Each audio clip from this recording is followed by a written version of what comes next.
Nasira ang ilang bahagi ng protective dike at slope protection sa Cabangan at San Felipe, Zambales dahil sa bahang dulot ng habagat. Yan ang umaarangkadang balita ni Rod Izon.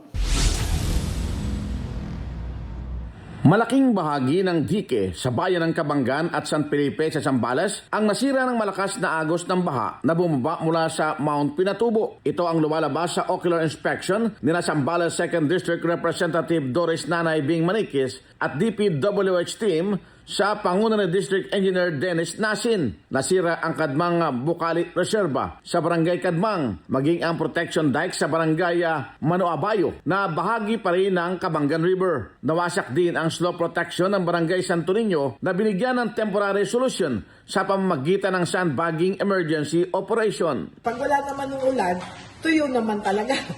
Pero yung main tributary, ang dami niyang dinadaanan na tawag dyan, yung maliliit na ilog na yun talaga nagkukos lahat yun.